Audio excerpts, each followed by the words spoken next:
Awareness That Heals, episode 143. A very warm welcome to Season 3 of Awareness That Heals, where we have progressed to be able to focus on one challenging emotion at a time. This will allow you to choose a specific emotion that you've had challenges with, and each one will have a progressive series of guided meditations that will allow you to go deeper and deeper into self-compassion. For me, it's truly inspiring because each emotion has unique nuances for both self-care and responding to your environment at the same time.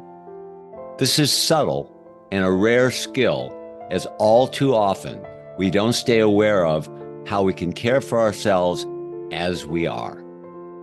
I hope that you'll not only find it helpful, but also give you deep resources that you can internalize when the emotion is most emerging.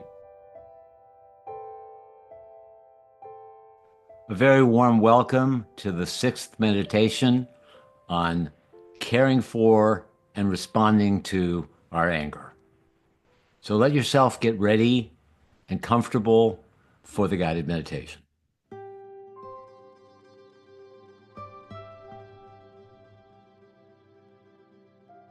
Caring for our anger always starts with being aware, and being aware of the way that we uniquely, the way that you uniquely are angry or related feelings.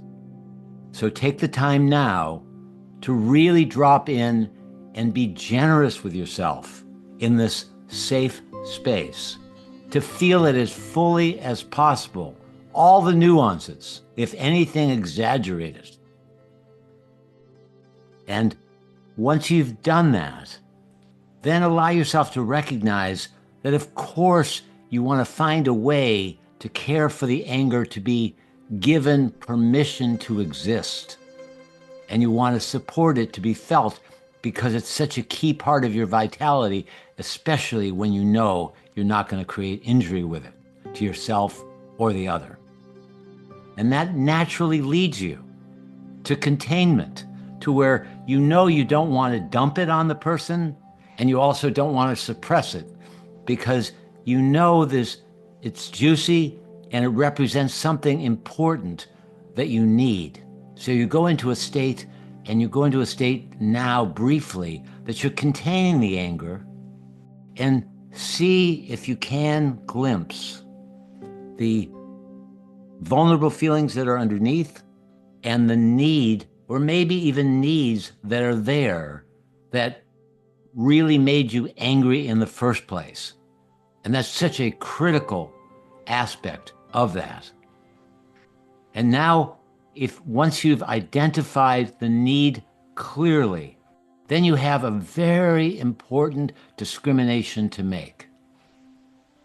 Is the person, or is the situation that you're angry about, where you now know what you needed and what you currently need, are you involved with someone that's receptive enough that you can communicate what it is that you needed in the first place?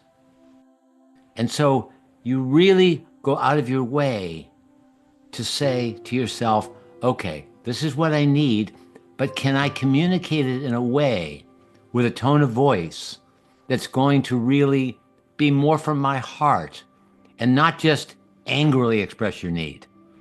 But for example, you may have needed communication about sex, about a tone of voice that your partner used with you. And so you are preparing yourself to say, I would really like it if you're open for me to share a need. Are you open? They say yes.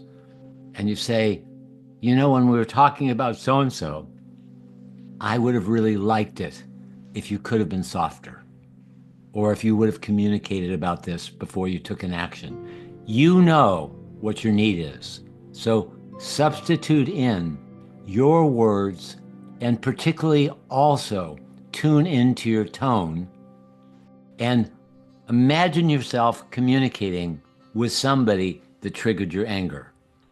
And then you ask, do I believe this person is receptive to listen to me?